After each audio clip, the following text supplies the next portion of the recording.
Hey yo, all you economics students out there. Today we are going to look into something super duper important. Okay, price elasticity of demand, price elasticity of supply, part 1.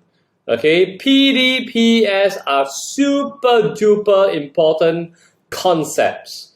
You're going to need them all the time, whether you are learning microeconomics, macroeconomics, global economics, okay, all the time PDPS are going to be very, very useful.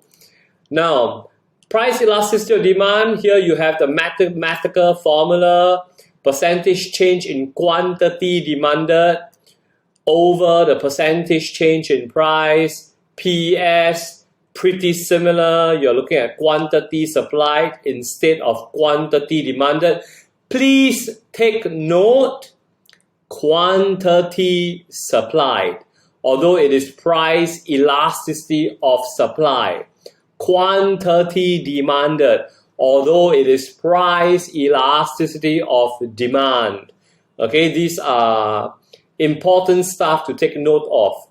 And this is the mathematical formula, the definition, measure of the degree of responsiveness of quantity demanded to a change in price, ceteris paribus. Okay, so very similarly over here as well for PES. So PDPS concepts, as the term elasticity tells you, okay, is a measure of the degree of responsiveness. Change in price, and then by what extent quantity demanded or quantity supplied changes. Change in price, and then what extent quantity demanded, quantity supplied changes. Okay, so if the change is big, the responsiveness is big, then we say that it is elastic.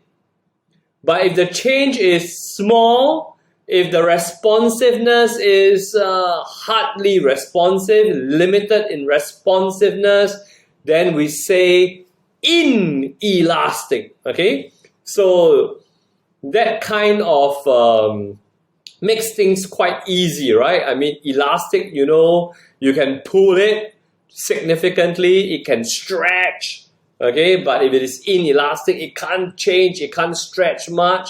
So that makes sense, all right?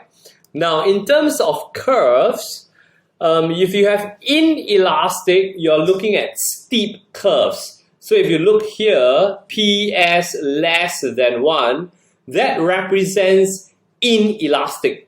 Supply price inelastic. So you can see that it is steep as opposed to this supply curve, which is the supply price elastic one, okay, which is gentler sloping. Okay, and over here where the demand is concerned is also the same, steep inelastic, PD less than 1, and then gently sloping, gentler sloping, PD more than 1, that's associated with elastic. All right. Now let's take a look over here. I have drawn out a certain price change, which is a fall in price. You have a fall in price. Okay. Then what you see here is that for the PED less than 1, which is the inelastic version, the increase in the quantity demanded is much smaller compared to the PED more than 1 version, the elastic version. Vroom. The change in the quantity demanded, the increase in the quantity demanded is so much more, right? Compared to when it is inelastic. Okay? So that is basically showing us what we mean by the degree of responsiveness of quantity demanded to a change in price, right? So you can see that they both started off at the same price level, whatever this price is, $10. Then when the price fell, okay, if your demand curve is elastic, boom, okay, the increase in the quantity demanded is tremendous, unlike for inelastic. And you can do exactly the same thing. I want you to practice. So draw this out. You can pause the video, draw this out, and then help yourself by doing the same thing for the opposite case of an increase in price. Okay? So when the price increase, you are going to see the same result. Inelastic, the change is going to be very little compared to the elastic. The change, boom, is again going to be a lot more significant compared to the inelastic version. Okay? So once you have understood the explanation here, you can similarly work it out over here. Alright, and it is the same outcome again. Okay, elastic, so you see, boom, okay, the change in the quantity supplied is a lot more compared to the inelastic version. Okay, and please note that for a so-called fair comparison, the price change is always the same, right? So you see the price change regardless of whether inelastic or elastic version, I make them start at the same price and the same price change, and that is how I'm able to create a fair comparison between the inelastic and the elastic version. Okay, I hope that's all clear. So this is a little bit of an introduction, and now we're going to go deeper. Why? What makes some curves elastic and some inelastic? What makes some demand curves price elastic and some price inelastic, and similarly for the case of supply? So let's take a look at this table. We start off with price elasticity of demand. So if you are elastic, once again, the value will be more than 1. If it is inelastic, you will have a value that is less than 1. Okay? So this is something that you will grow into over time. It will become, I hope, automatic for you. And well, if you look at it from a mathematical viewpoint, okay, it can be understood if you look at the formula again, right? So if it is less than 1, it means that the percentage change in quantity demanded is smaller than the percentage change in price. Less than 1. Okay, and that is what you see over here. Okay, the percentage change in the quantity demanded, well, you can't see it entirely, but you get a sense. Okay, it's less than the percentage change in price.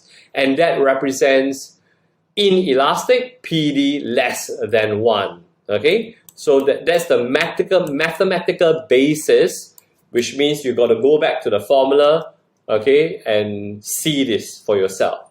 So more than 1, elastic, less than 1, inelastic. Determinants.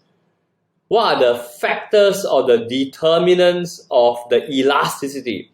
Whether it is elastic or inelastic. First one, availability and closeness of substitutes. So if you have many substitutes, and especially if they are close substitutes, many of such available, then you will find that the demand will tend to be price elastic. PED more than 1.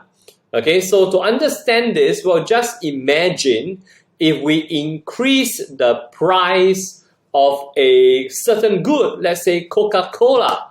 Okay, let's say Coca-Cola's price, increased by 10%. But most people will think that there are many close substitutes to Coca-Cola, right? Okay, you've got Pepsi Cola and you've got plenty else. Okay, you got green tea, root beer, chrysanthemum tea, and so many other soft drinks out there. Okay, and therefore most of the time, okay, we will find that the demand for Coca-Cola is likely to be price elastic. So if the price of Coke increases by 10%, the quantity demanded of Coke will fall tremendously, will fall maybe by 15%. Okay, so that makes sense because there are many close substitutes available. Consumers are just going to switch away from Coca-Cola to the other substitutes that are available. All right, so the same reasoning will help you to understand why if we have few substitutes and if they are weak, okay, then you will tend to have a price inelastic demand. So in this case, if the prices increase but consumers don't have much choice, okay, they can't really switch to and therefore the change in the quantity demanded will be lesser. All right, proportion of income spent on good, higher proportion elastic. Okay, why is that so? Because imagine if this certain good, okay, a certain good, it takes up 50% of your income. If that is true, then when the price change, it will affect your budget tremendously, okay, because it takes up 50%, which is, I think, large proportion or high proportion of your income. Okay, so if the prices were to increase by 10%, it will affect you tremendously, and that will cause elastic. Quantity demanded will change very significantly.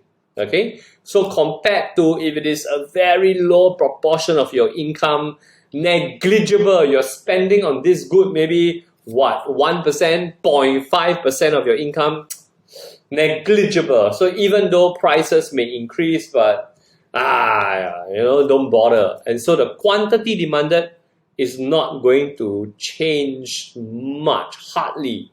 Okay. Degree of necessity. So if there is a low degree of necessity, it is not an essential good. We can call this a luxury good. Then again, you will find it demand price elastic. Okay. So if the prices were to increase, for example, okay, then don't need it anyway lah. Then don't bother, don't buy lah. So the quantity demanded is going to change or fall very significantly. Okay, so on the other hand, if it were a necessity, okay, then again it is like no choice lah. Okay, so even if the prices were to increase, then still buy lor. So the quantity demanded doesn't change much, doesn't fall much, okay, and therefore inelastic. Okay. Now I've been using the scenario of an increase in price, but it doesn't always have to be an increase in price. Okay, it can also be the same thing. Okay, when it is a fall in price. Okay, it works. All these determinants work whether you are looking at increased price or fall in price. As long as it is a price change, okay, it works. Okay, addictiveness, habit forming.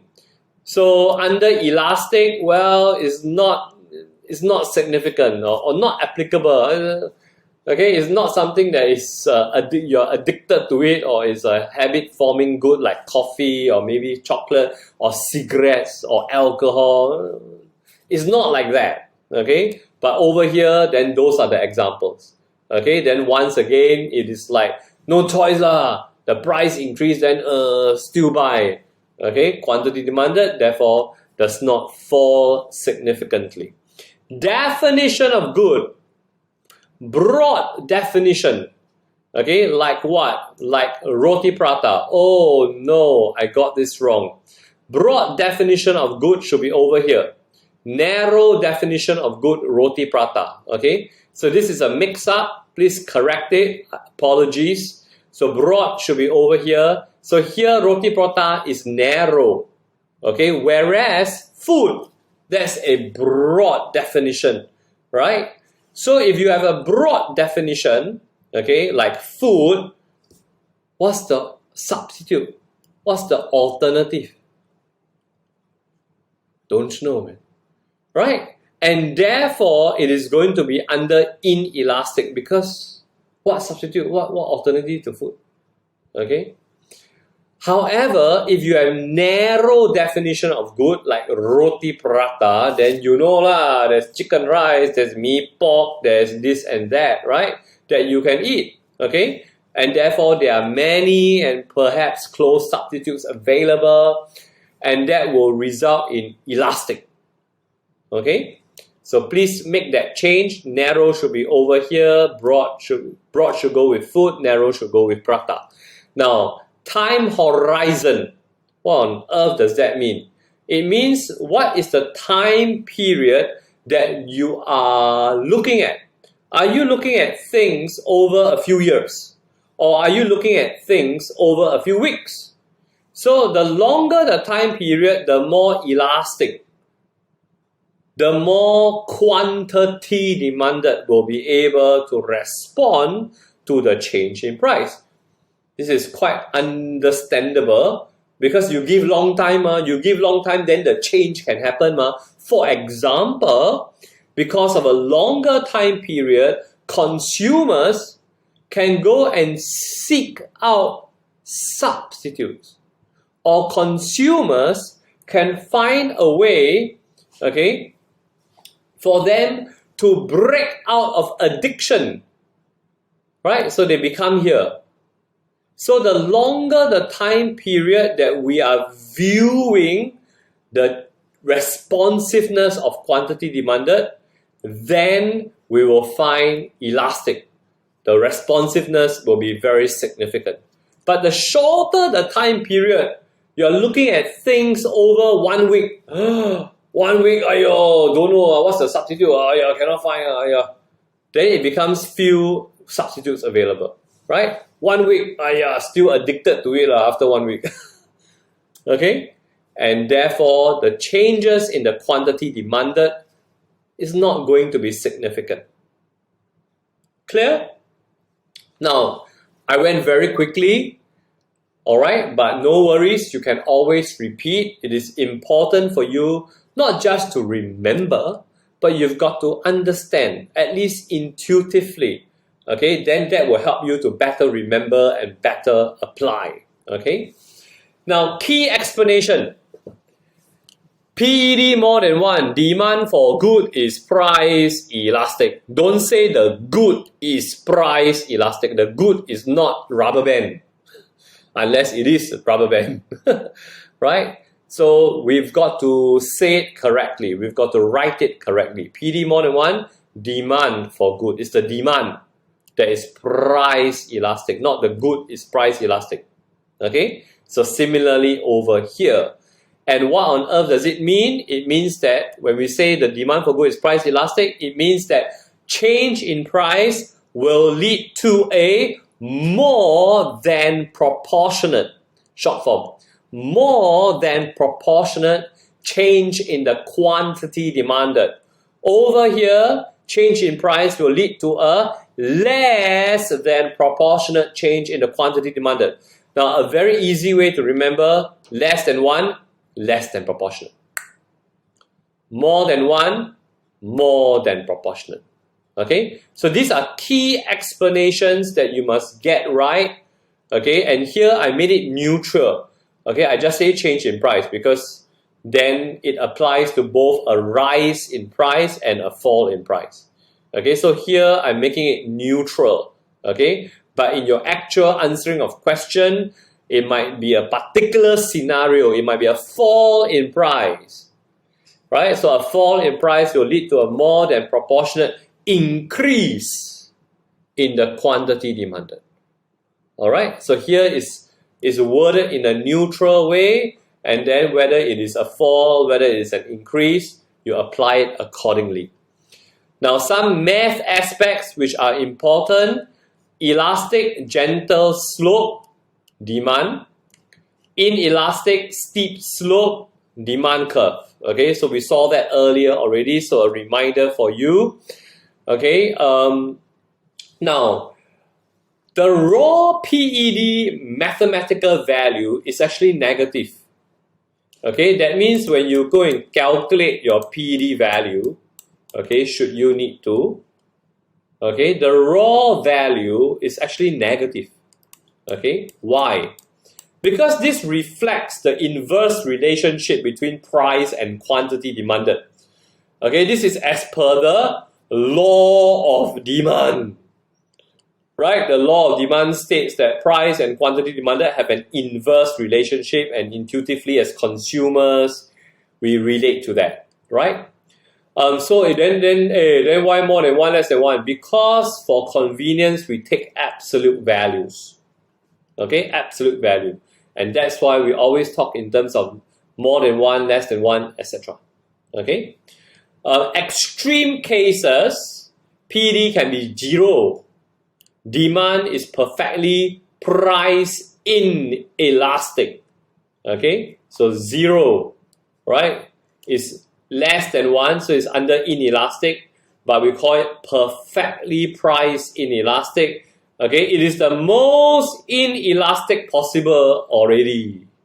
Alright, you will have a super steep slope, a vertical demand curve. Make sense? Okay, an example, legislation of compulsory education, this is a government policy, okay, can be considered as creating a vertical demand curve. Okay, if you do not quite understand this, don't worry, this will be covered in subsequent topics. Now, PED can also be infinity, the other extreme case, super duper elastic, the most extreme elastic possible, okay, more than 1, but it is infinity. Demand perfectly price elastic. So we use this word perfectly, okay, to describe these extreme scenarios, okay? And you have a horizontal demand curve. Super flat, super gentle, the extreme of gentle, no gradient. Alright, example, PC firm, and that's under market structure topic. So if you have no clue, well, not to worry, okay, that will be done subsequently. So here is just for some awareness, it could be covered for you in future topics. Alright, now we are going to swing to price elasticity of supply.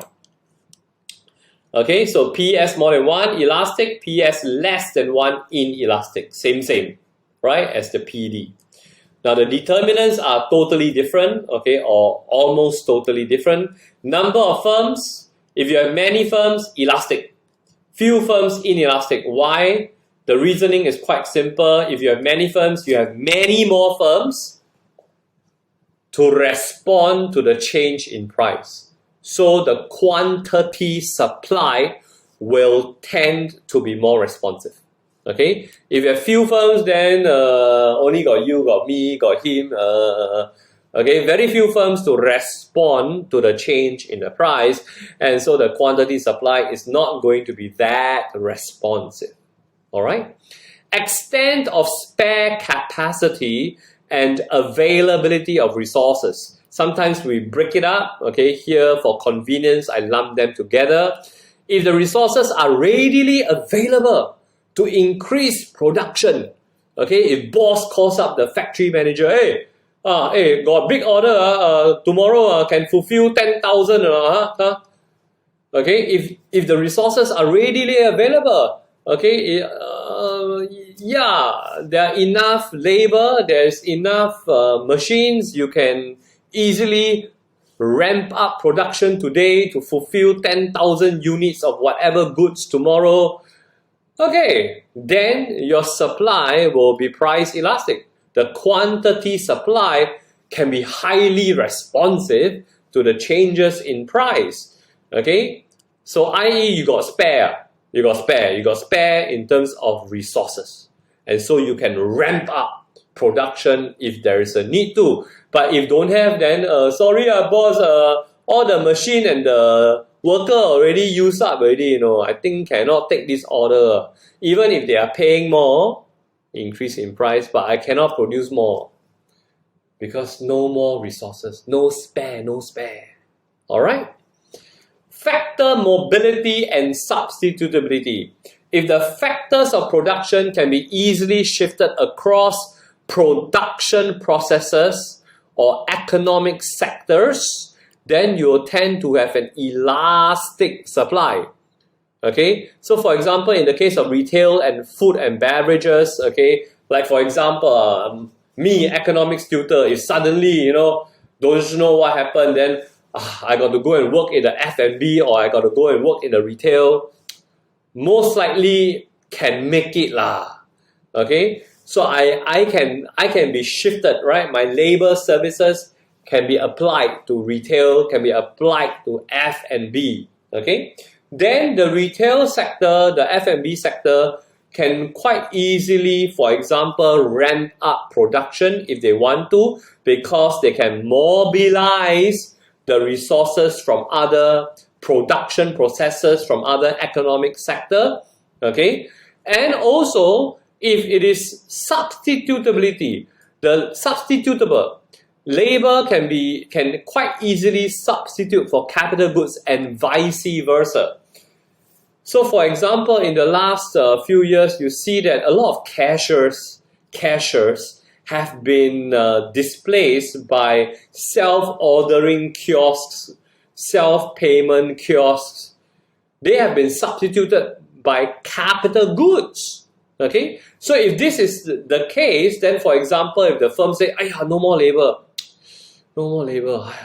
never mind, we order the machines, right? If you can bring in the machines, then you can produce the good, then hey, your quantity supply can be ramped up. You can respond to that change in price. Okay, but if you cannot substitute for the labor, then cannot. All right, you are not going to be able to produce more. Then the quantity supply cannot respond, okay, to that increase in price. Okay, so you look at an opposite scenario.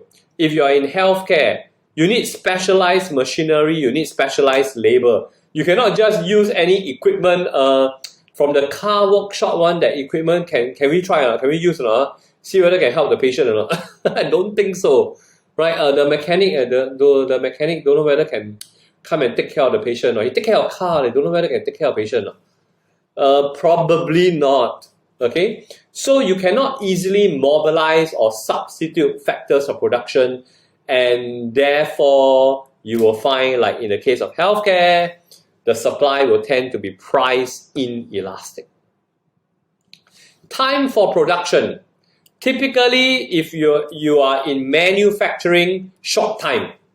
Okay, it is assembly line, plenty of capital goods involved usually, and then the labor is there. Okay, and then they get the job, they get the clothing, they get the shoes, they get the computer produced in no time. Okay, so it's a short time. So if that's the case, the supply again can be price elastic. The quantity supplied can increase quite quickly, okay, quite significantly. But imagine if you are in agriculture, suddenly you want me to ramp up production of lady finger. Take a bit of time, I need to grow the new plant, it takes weeks, and then after that maybe it takes months, okay, for it to become mature and there are harvests, right? Exactly. So therefore, it will tend to be supply inelastic. Okay, you suddenly want me to increase my quantity supply of lady finger next week. Cannot. Okay, need at least I need a lead time of at least 2-3 months, maybe something like that. Okay, availability and ease of stocks. Is it easy to keep stocks? Are significant stocks available? So if it is so, right, and again, quite often in manufactured goods, that in manufacturing, then you have supply price elastic. Okay, then again, the opposite case, agriculture, not easy to keep stocks, right? Then you will tend to be supply price inelastic. Now, once again, this one is the determinant that you saw earlier under PED as well. They share this determinant. So if you have a longer time period, then it will tend to be more elastic. Shorter time period, then it will tend to be more inelastic.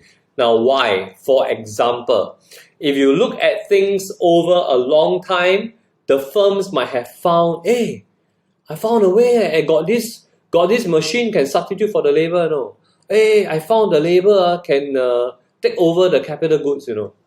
Right? Because they have had time, okay, to search out alternative resources that they could use. Okay, so something like that. Or they had time to train up the labor, to train up the mechanic to become a nurse. Okay, so longer the time, more elastic, but short time period, then short time, you want me lady finger, but if you give, 6 months, look at it over the 6 months, if you look at the quantity supplied over 6 months, you find that, there was a significant increase in the quantity supply of lady finger, right? Because you're looking at it over a long time period, and that allowed, the ramping up of the production of lady finger to happen. Okay. All right. So key explanation that's quite similar to the PD. PS more than 1, that's supply price elastic. PS less than 1, supply price inelastic. So less than 1, inelastic. More than 1, elastic. Okay, this is true all the time. Even if you are looking at income elasticity of demand, cross elasticity of demand, same. More than 1, price elastic. Less than 1, price inelastic. Okay? Less than 1, inelastic. More than 1, elastic. Okay? So that applies also to the other elasticities. Change in price will lead to a more than proportionate change in quantity supply. More than 1, more than proportionate. So exactly, the same kind of explanation as you saw under PED. Okay, so where the slope is concerned, same, right? Now PS almost always positive. Why? Earlier PED in the raw form, so-called raw form, is negative because of the inverse relationship, right? Here, positive relationship between price and quantity supplied as per the law of supply. So the PES is actually positive, okay, positive in value, except for, again, the extreme cases lah. If you have supply perfectly priced inelastic, then you have PS 0. Okay, this is same with the PED as well, the PED counterpart as well. Vertical supply curve. Okay, example of this is quota. So most of you, if you are in first year economics, okay, J1, year 5, etc., then you are going to be learning about government intervention and you'll be learning about quota soon. So there is one example where it will cause the supply curve to be perfectly priced inelastic. Okay, PS 0. Now, PS can also be infinity. Supply perfectly priced elastic. You have a horizontal, perfectly flat, no slope supply curve. Okay, and this is something that you will learn under the global economy, under the international trade topic. All right, so I'm not going to talk much about it right now. Okay, I hope these explanations, these tables have been super useful for you. Please remember to make that correction, okay? So sad, okay, I didn't spot that. All right, broad should be go with food, narrow should go with prata. Okay, other than that, I think everything should be pretty good. Now, how to remember all these determinants? Firstly, at some point you will remember if you do like what we do in our regular tuition classes every week. Okay, so if you are going through many questions and thinking of how to answer, then a lot of these determinants will seep in. okay, and you will grow into them, okay. But having said that, it can also be quite challenging because there are so many more topics to go. There are so many subjects that you're learning as well. So a really good way and pretty fun way, okay, that all my students have been learning, is to sing the PED and PES economic songs which are available on the website as well. Okay, so if you are not familiar, check them out. They are easy to sing songs, okay?